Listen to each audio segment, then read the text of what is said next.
Anyway, so let's go ahead and get started. And I guess we can just kind of go around the room and talk about. Well, first of all, let's do introductions because there are some people that may not know us that listen to the podcast. I'm Paula Williams. We help aviation companies sell more of their products and services. And I'm Stella Bouldin. I also work with ABCI. I do social media engagement and content creation. And you have your own company, which is? And I have my own company, which is a travel company. And well, I've actually got two. I'm a travel advisor and I am a content, a premium ghostwriter. I write content for all kinds of different companies, especially newsletters. And I'm a client of ABCI. I am the chief of staff at a company called DVT Aero, and we make the planes behind me. Which are super amazing. I actually got to see a model of a 5-foot wingspan model in our studio last week, which was really amazing. It weighs 11 pounds and it's 5 feet wingspan, and almost all of the weight is from the battery and the electronics.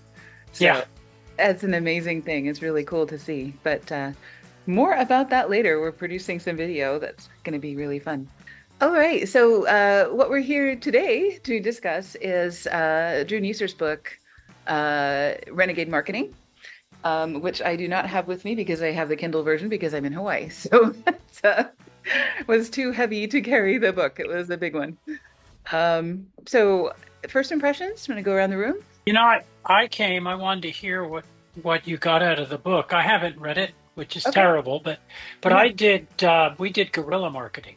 Yeah. Years back, I went through the guerrilla marketing. So I signed up and I wanted to attend because I wanted to hear the difference. Yeah. But unfortunately, I haven't got time to read these books. I usually try and get through the executive summaries or some of the cliff notes, but I haven't had a chance. So I hope that's okay. But I am interested. So you can also use ChatGPT to summarize the key sections that are most likely to be relevant to you based on what it knows about your business. So, yeah, yeah. I should do that more. I like ChatGPT. It does some interesting things. Right? Exactly. Or watch my posts that I've been doing on Circle, once a week, kind of just taking a snippet of the book and saying, well, what do you think? Do you agree, disagree, whatever? Exactly. Oh, good. Which is kind of, I do Medium. I really like Medium.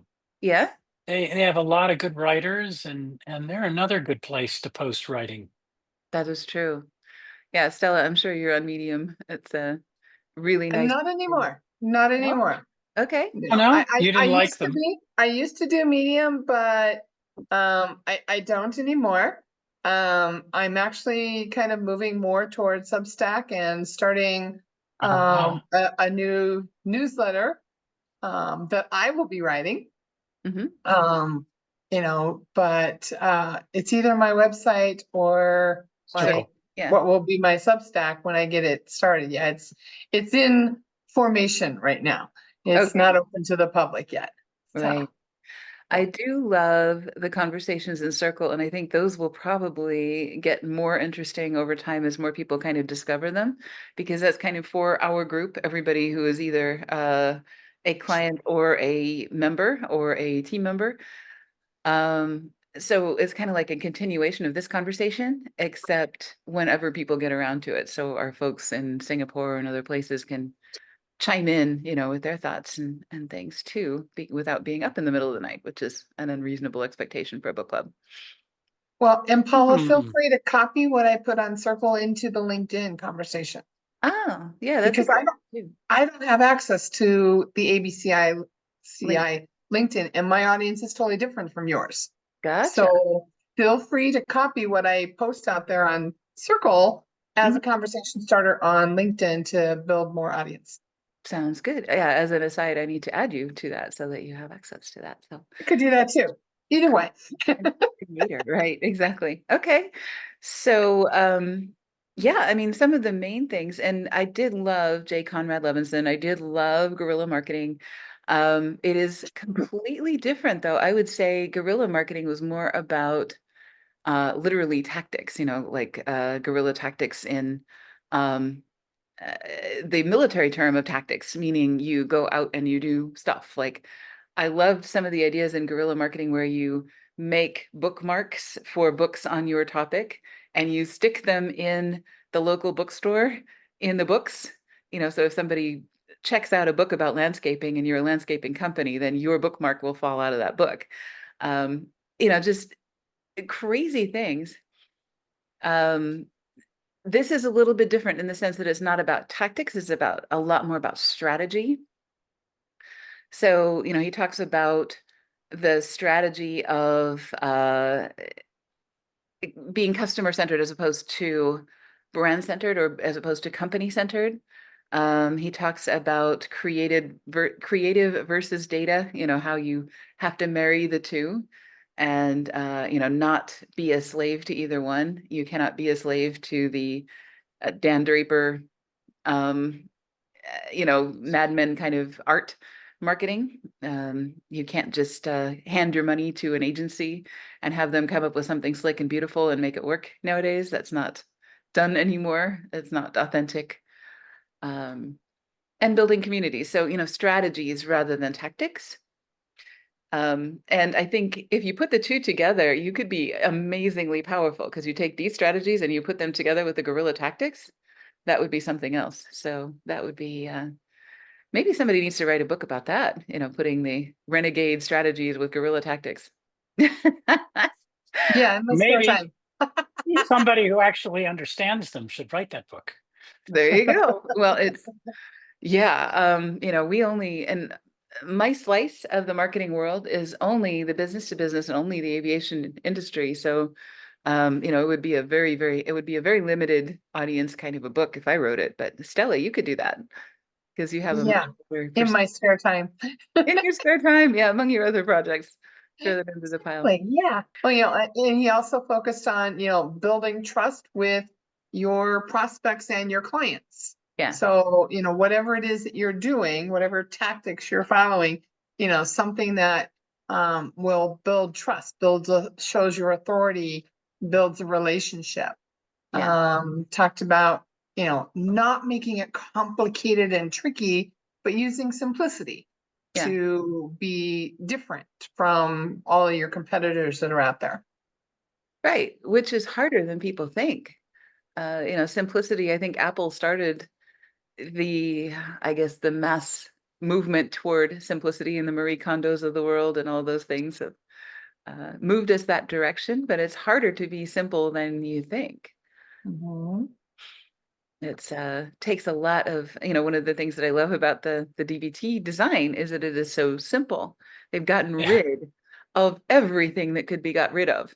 And I think that's one of the things that Apple did with the personal computers. They got rid of all the stuff off the interface that people don't need and just made a very simple, clean workspace and that kind of thing. So, if you can make things simple for people, that's incredibly powerful. Yeah, Steve was famous for saying, if you need an instruction book, I failed. Yeah, that's exactly right. It has to be intuitive. Mm-hmm. That was a very big thing. And they started with skeuomorphic design to help make the leap, the Yeah. things you already understand. When we did web design, Ernst & Young, the theory always was you never make any money teaching people to navigate. They Yeah. have to be able to go to the website, see what they want. It's obvious how to interact, and they get to the transaction or whatever it is you're trying to do, Mm-hmm. not get sidetracked by. But authority is a good point, because that's a big key. Mm-hmm. Websites that don't present authority, people that speak about your products that aren't respected, don't help you. That is true. And, to that end, I think a lot of people kind of shoot themselves in the foot by putting a lot of junk on their websites. Some people are trying even to monetize their company's website by putting advertising on their website, or on their podcast or their whatever, when the key purpose of it should be to sell your own product, because that should be your primary and only objective. And anything you add to that, I think, really hinders that simplicity, or that ethos of one thing at a time. Well, it's also distracting if you get on a website that's got, I don't know, 5 ads on it. Yeah. And you've got this blinking at you over here and this over here saying, click me, and all of that takes the customer someplace else, Yes. not where you want them to be, not looking at your products or your services or your information or whatever, and so if they get distracted by Hmm. those banner ads or whatever sidebar ads Hmm. that you've got there, not only is it taking them away from you, Hmm. um, but it's also, I don't want to say minimizing your brand, but it's detracting from Yeah. your It's brand. ruining your credibility, really. Mhm. Because it looks like you're just doing whatever it takes to make a buck. It's not And like, you are. right. And not really caring about your customers or your mission enough to devote the space to one thing at a time. I love. Right. If you're going to have advertising, it Mhm. needs to be really targeted and related to whatever it is your business is. Yeah. So if you have, if you're DBT Arrow, you don't want to put an ad out there about cookies or Coca Cola or something like that. You want it to be related to travel, to the ease of using your aircraft, or something aviation related, Yeah. not something totally non-related to your Yeah. business. And, partnerships are totally fine, but they have to make sense. So like we have a partnership with InFlight USA and BizAvJets USA, the publications about aviation. And, we're in the same mission or the same purpose. So I think that kind of works, but we wouldn't put their advertising on our website. And, they do put our advertising in their magazine because that's what magazines do. So it's kind of a cool thing. And even they are very selective about the advertising that they take because, they want to make sure that their brand is associated with other brands that are reputable and everything else. And I remember a conversation with Anna Marie about, should I take this ad, and it was worth a lot of money to them, but it was with a brand that, maybe wasn't a great Hmm. fit. She decided not to take it. So those things happened as well. And we have to be careful with those kinds of things, especially in our, Yeah. I mean, we talk about, you don't bombard people with advertising. And then I was just thinking about, we went into an Apple store recently to get something fixed, and we were bombarded with advertising, but every piece of advertising was about one thing. So all the ads on the walls, they have a slideshow going, they have people talking about it, they have little buttons on their shirts and everything about their latest product. And so it's super consistent, but it is bombarding us with advertising. So it's not that they're not doing that. Apple stores are a unique. I don't know if you realize those are packaged. Yeah. So they're recyclable shipping containers. It's Hmm. very clever. And Yeah. they went non-electronic. Microsoft stores originally had huge, expensive flat panels, and they would put software, but they found, they just kept, crashing. Yeah. So Apple, all that stuff is recycled materials. It's all using these roadable containers. Everything gets packed up and shipped to the store, and the staff switch it over. It takes about an hour and a half. Wow. The That whole makes, store will change in about an hour and a half, 2 hours. yeah. That's another thing that they do that I think is very renegade, is the way that they do modular sort of training for their staff. You have to do X, Y, and Z in order to be up to speed so that you know about the products if you're going to be out on the floor in one of their stores. And um, yeah, everybody has to be involved with a product switch. Everybody has to be involved with those kinds of things, and it's a definitely a community deal. They build a community Mhm. of their team, and then they build a community of Apple users. And you see those little stickers everywhere, because people are proud to be part of that community. I think that's really Yeah. cool. The stickers are coming to an end. Are they? Mm. I did not know that. Amazingly enough, after somebody commented, so the stickers started in with the first of the Macs kind of thing way back. I think they came out with the Lisa kind of thing. So you're talking about the 80s. Yeah, yeah. I remember I was in high school. Don't tell anybody. Yeah, they're Hmm. coming to an end. I don't Yeah. think you'll be getting stickers in the packaging anymore. I don't know when, but eventually, they keep trying to reduce the waste that goes into the package. Ah, I see. And everybody who wants an Apple sticker has one by now. So, Oh, I think you could still get them. yeah. Oh, I don't know. Actually, they don't keep things like that around. Once they decide it's not in the box, they're Hmm. gone. Yeah. So Yeah. if you've Because got one sitting on your shelf, you could sell it for a big bucks oh, probably once they stop. Maybe if you wait long enough. Yeah, that's what I mean. Once I they, have an original iPhone and an original Apple Watch, but oh my they've been God. out of the box and beat up. Nobody, they don't buy yeah, those. no, they're not prime condition anymore. Right. But if I used to have an Apple II, the original, the computer they shipped that was assembled, Okay. and it was number 365 off the assembly line. Hmm. But if I had kept it, it'd probably be worth $250,000. Oh, yeah. Absolutely. Especially if it was in good condition and it could be in a museum somewhere. Yeah, we had all that stuff with the little floppy drives and a little black and white monitor. Yeah. It was a I've green never screen. been an So Apple fan. Right. You are, Stella, or you're not? Not an No, Apple. no, no. Wow. Okay. I wonder why. Yeah, That's you okay. know.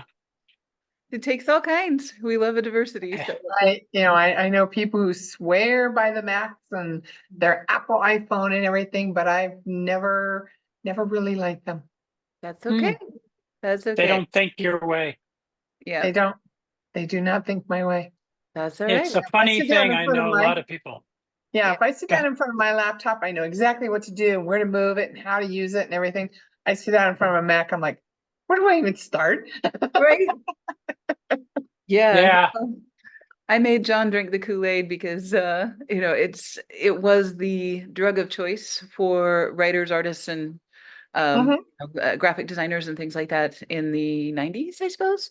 I've And used them, but I don't like them. understood. And so I've never stayed with them. So it's like, oh, I could use it, but it's not And my preferred choice. oh yeah, and it is a learning curve. If you're Hmm. not an Apple person. Well, and if somebody who was totally Apple who went to Windows, they would have the same learning curve. Oh yeah. It'd be like something totally different, a foreign language Mhm. uh, type of thing. So, people like their Windows or they like their iOS. You're right. I'm a Windows girl. There you go. One of the exercises from the book that we've been doing with our team is summing up your brand. gesundheit. Bless you. What Summing, was that? Summing up your brand? summing up your brand in 8 words or less. And Ooh. so we kind of been batting that around in base camp, with our team. And we've had some really good ideas that I hadn't thought of. So, Stella started the ball rolling, of course, being the writer among us, with a really great idea. And then a couple of other people have had really great ideas. And I think, whether or not we decide to formally adopt one of these 8-word brand statements, the conversation with our group has been really helpful in the sense that everybody thinks about us, even our own people think about us a little bit differently. And so it's really helpful to see that perspective and say, yeah, that is kind of what we do. And, that is really close to the way we want people to see us. And so I think it's a really good exercise to have it would be even better if you had like a confab or something like that of users and say, how would you sum up our brand in 8 words or less? Because then Well, and along with that is the Mhm. values Right. and which one is number one and Yeah. which one is number two and three and four. How many do we need? Right. As we're communicating with our clients and with our prospects, which one is most important, which one is going to resonate with them the most and such. Exactly. Because I think, a month ago, if you had asked any of us, what does AVCI do? You would say something slightly different. But once we've had this conversation, I think we'll be a lot more on the same page, having gone through that thought process with everybody. And it's not a top down, this is what we are kind of a thing. It's more of a these are the people that are actually doing the work, coming up with the ideas.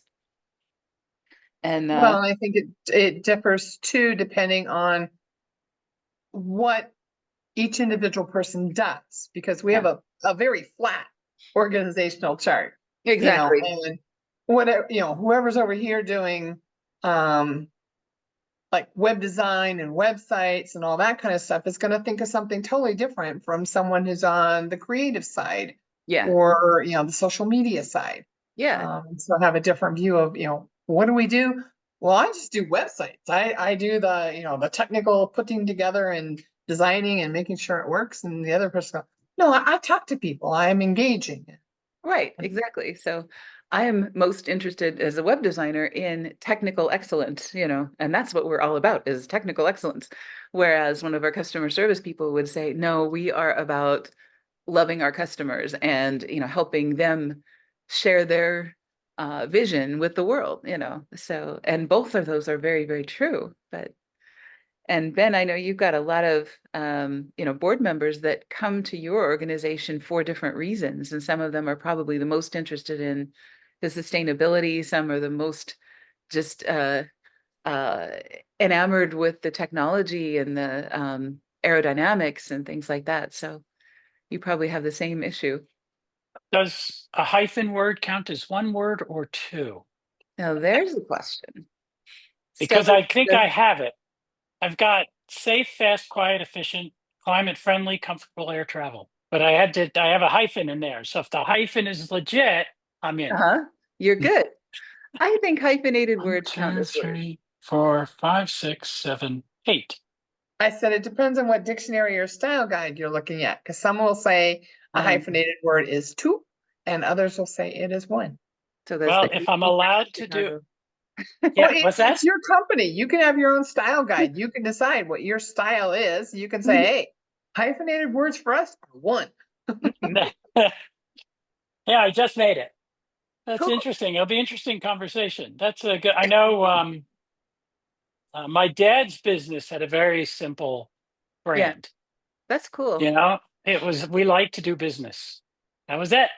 That To was his brand. Didn't even have 6 words. Fit on the side of the truck. what did he do? We had a paper distribution warehouse, break Okay. bulk paper warehouse. He did a lot of other, trash cans, surgical gowns. We did a lot of hospital work, Oh, restaurants, all nice. that stuff.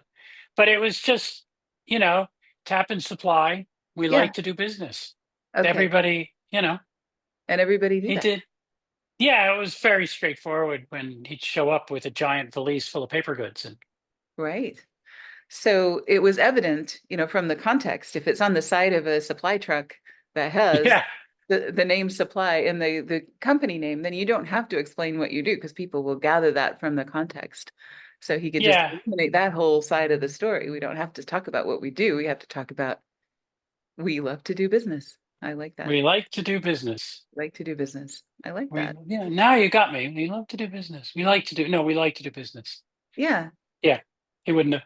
He had the world's most expensive business cards. They folded. They Mm-hmm. were folded, so the logo was punched out. Mm-hmm. So when it was folded, you'd get the logo with a color behind it, and then you would open it, and you'd Ah. get it. So Tap and Supply was on the front, and inside was the contact information. But that was getting my own business cards took a lot of work on my half to get my dad to spring for them. He's like, Oh, these are wow. expensive. Yeah, because And you got back a die then, cut and Well, and fold. those would be because you have a die cut, you have multiple colors, they you've were got two print sided. on different sides, They Mm-hmm. were full color, two sides, folded folded. Mm-hmm. business cards. Yep. Yeah. Yeah, they were gorgeous. I still have And one die in my cut. little Yeah. box. Very, very nice business cards, very memorable, but like you said, Mhm. very expensive. Right. Yeah, well, I don't know how much he paid for them originally because I think he got them from a friend of his dad's. Ah.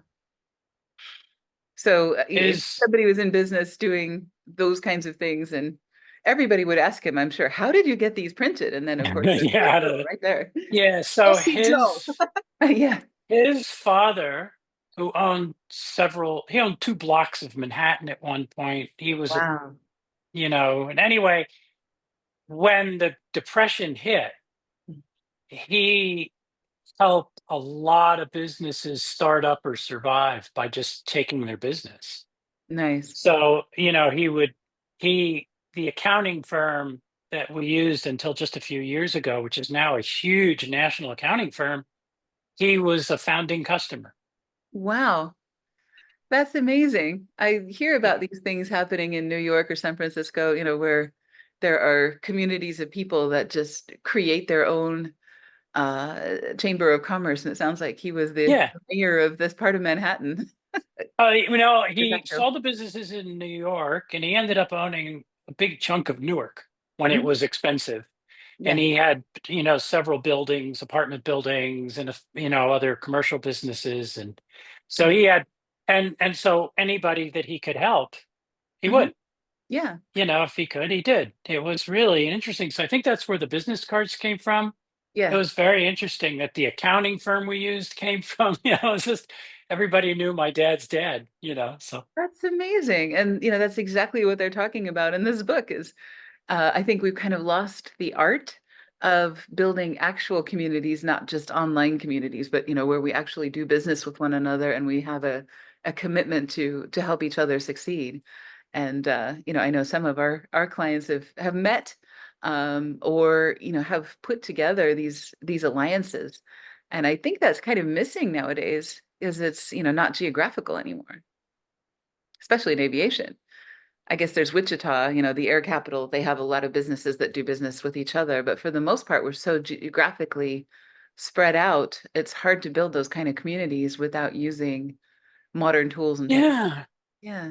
Funny when I think about it, I was in Wichita, I worked for Cessna. Yeah. And we moved around staff a lot. Yeah. The guy that my mentor, when I was an engineer, you always had a mentor, somebody that oversaw, looked at all your drawings. Oh, nice. He was laid off. I think he said something like 11 times in the first year. Wow. He just kept Wow. going, and he ended up at Cessna. And when I got there, he had been at Cessna for 32 years. I was just gonna say, I thought Cessna was like one of those companies where people stayed forever. They had a Well, he went through all the others twice. Like he was in and out of Learjet a couple of times. He was in, whatever the companies were, which it would have been the early 50s. okay. Yeah, so they were really loyal to their people and vice versa back then. And that was just a thing that companies did. It's kind of Yeah. a lost art, but I just don't know how much business we did with each other. I'm just yeah, trying to think. The companies would help each other out if something went wrong, but yeah, yeah. John hmm. and I worked for a bank at one time that had a mainframe problem. The mainframe Ah, ceiling fell in on the mainframe basically, and so we had to replace the mainframe computer. And what was really interesting is in Salt Lake City there were two main competing banks. There was First Security Bank and there was Zions Bank, and Zion's Bank actually lent us wiring and all kinds of things. They had people ah, come over with pickup trucks and bring us stuff. I mean, people were just on the phone with their network buddies and, saying, hey, we need some of this. Do you guys have any extra laying around? And they did, and they helped a competitor. And I think that's just, but when you're facing the OCC, you have a common enemy. yeah, yeah. So, it's just like, Yeah, yeah. And it's, airlines used to share parts. oh, yeah, Not that's true. anymore, but there used to be a global Uh-huh. bank of parts. So if one airline needed a part in some distant land, they could go get it from somebody that had it. Yeah. Yeah. Yeah. I kind of miss that sort of thing, Mm. way back to the famous story of, Saladin and Richard the Great, or Richard the Lionheart, where have you heard that story? Um, Richard's I want horse to see you tie it to this book. renegade I know marketing. it's a stretch, Okay, but it's good. let's hear it. Okay, so Richard's horse was killed, and I don't remember which crusade this was, but his horse was killed. And so, they're having these massive battles during the Crusades. And Richard, of course, is everybody's waiting for this big battle between Richard the Lionheart and Saladin, the great uh, Islamic general. And Richard's horse was killed before that could happen. And so Saladin sent his best horse to Richard's camp as a gift, and he just said, I want to win this war, but I don't want to win it this way. I mean, I thought Right. it's just like the coolest sentiment, and I think nowadays competitors sometimes do that as well. And it's just really impressive when that happens. It's just people actually having some ethics and some heart, Yeah. thing. So, Need a solution like that for Israel and Hamas. oh yeah, I know. I wish people were still civilized, but they're not. So they It's probably weren't very, then. what's that? They probably weren't civilized then, except with rare exceptions. But that's the story, and I don't even know whether it's true or not. But that's the story that I've heard about, and I think it was the Second Crusade. Um, I'll have to look up the story and provide the details and things like that. But it was such an impressive story; it stuck in my head that somebody would actually help a competitor, and it does happen in real life too. So, Well, isn't there a movie like that? Remember the one, what's it called? Santa Claus Christmas. I've seen it about 6 times. oh, cool. It had O'Hara in it. Remember, she used to Uh, star with John Wayne movies, and the Macy's and Gimbals battle. oh, yeah. And and the head of Macy's, they had a book that told people where their Christmas gifts were, even if Macy's didn't have it, they sent them to Gimbals. Oh, So yeah. It was Gimbals the started doing it. Yeah, uh-huh. It's a Wonderful Life. that's actually no, it's not one. It's called no, I should remember the whole thing's kind of It's the spins around new the idea. version of Miracle on 34th. It is Miracle. It's the original version of Miracle on Oh, 34th. okay. Mhm. The Excellent. first time it went to the movies. That's what it is. Miracle on 34th Street. Thank you. Yeah. Where So, the Santa is drunk in the parade, the Macy's Day Parade, and uh, this other guy takes over, but he's actually Santa. right, exactly. No, but then they remember this is about Christmas and kids and wishes and that kind of thing, and parents trying to do the best they can for their kids, and that's what it's about. It's not about selling this particular toy or the sales volume this year or whatever number you're chasing. So I Well, yeah, it's this renegade market. The strategy is if you make the customer first, yes, that's exactly right. So are you willing then to go against convention and sometimes even to go against the conventional measures of profit in order to serve your community? And yeah, I mean, that was, I think Apple did, the story. You don't have to like their products, but if you mhm, go into an Apple store when you used to upgrade hard drives and things like that, they mhm, would almost never sell you their own hard drive. yeah. They would say things like, "Well, are you going to do it?" And I was like, "Yeah, I can switch out a hard drive." And it was like, "Yeah, go down to this place and, Mhm, you'll get a server quality drive. This is and they'd write it all down for you. This is the drive you want to buy." And it was like $100 cheaper than theirs. yeah. Um, but and they still do a lot of that sort of thing. They're a lot more restricted in what they're allowed to do, because then the customer brings the thing back saying the drive you told me to buy doesn't work. Yeah. So And they have to yeah, disclaimers all over the place. So, yeah, but it is a good idea. I think it helped them build their brand. right. Well, we're staying at a Marriott here in Hawaii, and they told us to go to the Costco to buy Yeah. coffee and macadamia nuts and all those other things because they have them less expensively than they have in the gift store here. So, that was a Marriott employee, and I hope that was sanctioned by Marriott to say that to us. But I think it's just Yeah, really yeah. cool when people do that sort of thing. They're allowed to do a lot of that. Yeah. They're depending on what your level is, they're increasingly focused Mhm. on making sure that the high level people in the program get the right experience overall. Right, exactly. So I Yeah. can remember showing up at one of their hotels very late. The flight was late, and I got there and I said, I hope the room is still, available. Yeah. because when I booked, they were pretty full.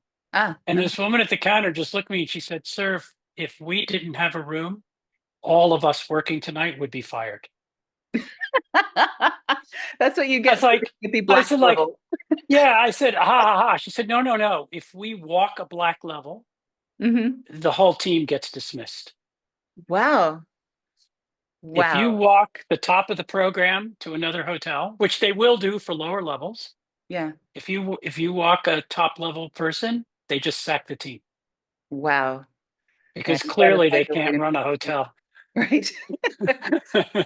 That's like I was like, oh, well, I could stay on the. She's like, no, no, we have a room. I mean, we've just held it, so Yeah. Yeah. you Yeah. know. Exactly. They will find a way to make it work because they are in the business of providing convenience and reliability to people that travel all the time and rely on them the most. I mean, you spend more time with them than Yeah. you did with your family that year, probably. So, they, Well, I mean, I wasn't married. I never had I mean, my oh, my brothers and sisters, but no, of I course. just Right. hung out at But Marriott. every So day, right? You see these same people. So they I become, was at the Newport Beach Marriott for almost a year. wow. Yeah. That was really nice, Hmm. actually. Right. And they rewarded your loyalty. So that's a good thing. Yeah, they were fun people, actually. I knew everybody that worked there. Yeah, becomes a community. I know we end up buying Girl Scout cookies from people that we, Right. yeah, in our network and so on. But um, one other idea that I wanted to share or talk about with you guys is the balance. And I know I did a poll on this on my LinkedIn profile, but which is more important, science or art in marketing? Ooh. Ooh. Isn't it both? And I don't know if you can, Yeah, of course it's yeah. both. Yeah, exactly. And I know, he But which spends is the whole more book. important? Yeah, his whole, and I'm just being controversial by Mhm. making you choose one. But, in the book they do talk about the marriage between the two and how you cannot possibly do one without the other. But if I had to pick one and say, this is the one that is the most overlooked or the most powerful, I would say if you had to do without art, you could do okay doing marketing with just science. If you just had the data and you found the right people and the right message and, uh, put the facts out there in front of people, you do all right. Art is, of course, the ability to engage people's emotions and, get their heart into it and get the brand recognition and all of that. So it's also important, but I think you'd probably do okay without art more than you would without science. Because if you're just putting pretty pictures in front of the wrong people or saying the wrong thing or your message isn't calibrated correctly for your audience, you don't know your demographics, you don't know your economics, you don't know your, all of those other scientific principles. It's just like having a beautiful aircraft that won't fly. Yeah. I could, there was a quote, and I've got my notebook. I'm trying to find it. And Okay. now I'm not sure I can, but I just remember somebody saying something. Oh, here it is. Humans are feeling beings that think. Right. We think we are thinking beings that feel, but we're not. Right, exactly. So that means you probably need the art to Okay. be controversial. So he's thinking it's true though, if you're doing like today, Yeah. the amount of math that goes into marketing, Yeah. but if you don't have the right emotion, I don't Yeah. know It's if you true. would call it would can you say the emotion is science? I guess you could. Yeah. And I mean, if you're Leonardo da Vinci, there's no difference. Art is science, science is art. That is just the way they do True. a lot of things. They never separated the two. But Um, I wouldn't hire him to build me an airplane. no, he didn't do a very good job, Might given be a what he very knew at the creative time. airplane. I'm Huh? sorry. I said it might be a very creative airplane. That's true.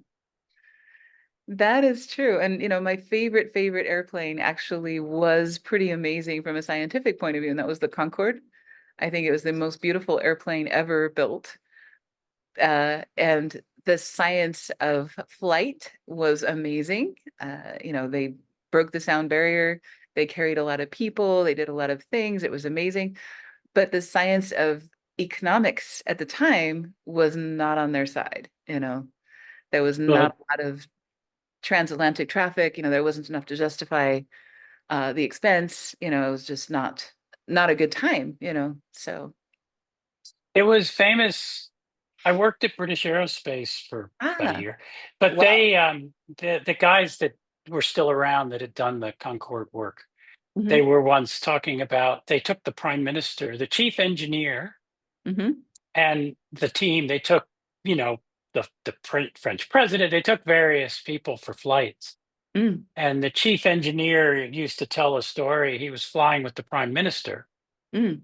and after they got to supersonic speed, the prime minister turned to him and said, "It's just like flying in a regular airplane." And the chief engineer said, "That was the hard part." Right? Yeah, that's cool. The fact that you don't notice how cool this is the coolest part. That's right, because the all the seats are on rollers. The Yeah. deck Hmm. has to, because the plane grows when it flies and shrinks when it lands by like Exactly. 2.5 feet. Yeah, that's the amazing thing. In fact, they have wrinkles up by the cockpit where the pilot used to stick his hat, where it would shrink Yeah, to there, and then it would drop his hat yeah. when they were landing. So it was a pretty cool thing, a pretty cool story. But Cool. that's probably a great story for the idea of renegade marketing and strategy. That the challenge was they couldn't airlines to this day struggle with the whether or not they're a commodity. Yeah, true. Southwest says yes. Hmm. Frontier says yes. People's Express was the ultimate in Yeah, commodity, and they yeah. weren't even worried about training the flight crews. And I Ryanair, mean, right? and Ryanair, They're kind of it's a proud of it, commodity. right? Yeah, Hmm. it's cheap and nasty because all people care about is getting there. Hmm. That's true. So yeah. And the problem is, Hmm. how do you how do you operate a United airline? People don't.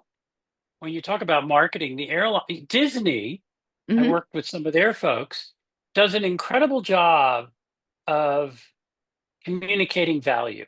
Yeah, they do.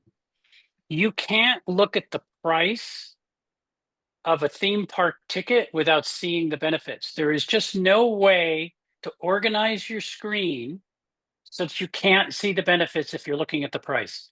It's Yeah. carefully constructed so Hmm. you don't just see a giant number and don't know what you're getting for it. Right. Exactly. And that's because It's the prices are so out of line, or at least if you look at it as a commodity, it's incredibly Yeah, expensive. But if you look at it as an experience, and this is the one thing we're going to do this year with our family, and everybody will remember it forever, then it's a different equation, I right? yeah, I faded out for a second. I just got to stand up. But That's yes, it's the airlines struggle with yeah. that. When I traveled a lot, they used to say things like, people don't realize when you buy a Y fare ticket, a full fare ticket, there's all these benefits and Hmm. no one knows they're there. So they just think that's really expensive. Hmm. But you That's can actually buy a Y fare. It used to be you could get a full fare ticket and hop your way to your destination, stopping 3 times. As long as you continued in the same direction, hmm. it was the same fare. And you could change it anytime you wanted. You could change to another airline if you wanted to. They were basically cash. Yeah. You got all these services with it that no one recognized. Right. That's for sure. And and that was the fault of the airlines, really. Yeah. They just were completely unable to communicate. And then it just turned into a spiral race to the bottom. Right. They didn't tell good stories. They didn't tell this is That's a the good point. difference between person A and person B. Person A bought a full fare ticket, person B bought a cut rate ticket, and these are the experiences of person A versus person B. They never did that. I never saw an ad like that. No, But no, they never did that. And yeah, they never really were able to differentiate some of the more valuable elements of the service yeah, that's true. because, you know, they could have done a lot of things that they didn't do. I mean, some of the airlines they tried out a few unique things Hmm. when think it was Delta owned a charter operation. They owned like a little mini NetJets version, like a Yeah. corporate aviation.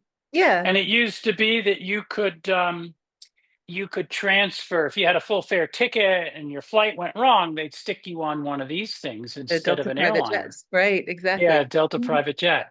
Mhm. So they were meant to give you benefits, but I don't know. That's for some reason you never found out about it in the advertising. So No. Yeah, exactly. I didn't realize that they did that. So, and we fly Delta all the time. So. Cool. Well, let's go around the room and just kind of summarize. I guess anything that you took away from this conversation or from the book or from anything else, and then we'll take a quick break and regroup for office hours if you want to join us for that. So, I would yep. say probably my favorite thing about the book, and I would give it a 8 out of 10 because I do think it's one of the better books that we've read this year because of some of the strategies that they list and simplicity and all of that. I think it's very usable in a 12-step format, which also is very Alcoholics Anonymous. It's also very helpful for anything else. If you're trying to change something, a 12-step program scientifically works. So I'm glad they organized it that way. So that's my thought on the book. All right. So I'd probably give it a 7 just because reading through it, there was a lot of duplication and kind of wandering, Okay. through it. So I don't think it was the best written book, but the content that they had, the ideas that they were putting forth, very good and had some good thought provoking kind of scenarios Yeah. or examples. Hmm. So, but I'd say probably 7.5. 7.5. That's nice. I think from I know I hadn't read it, but I wanted to join and see what I learned, and I learned it's just very valuable. I really appreciate that because I think being able to compare it to something I knew like guerrilla marketing and saying, okay, this one's strategy versus tactics, and guerrilla marketing was tactics. It was, Oh, yeah, definitely. Probably the heavily, but best the I tactic book I've but read. And yeah. uh, Hmm. but building trust I liked, and the write your brand in 8 words or less. That was a Hmm. great exercise. Just as I was thinking about it, how do you? Because in a sense, I ended up describing the product, but in our case, the product is the brand. Right. You only have one product.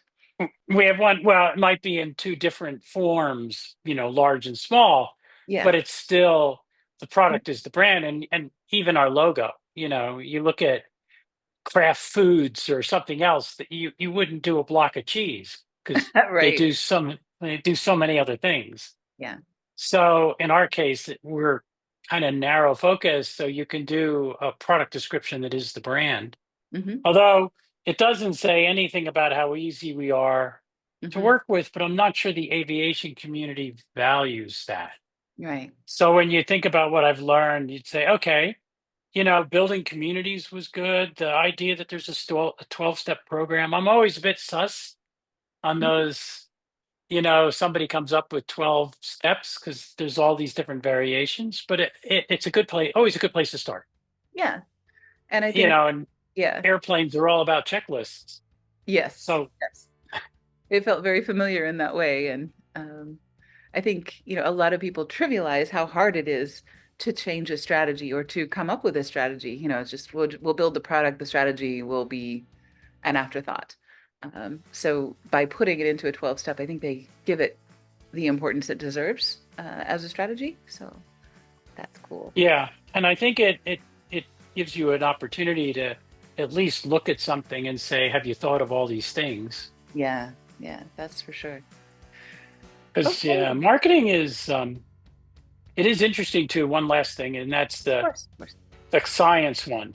The is it art or is it science? And I would have thought it was going to be art, but you're right. And now, I mean, you look at the way marketing is executed, Hmm.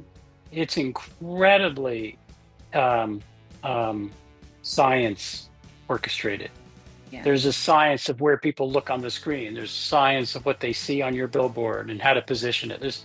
There's so much math that goes into any reasonably successful campaign. It's amazing.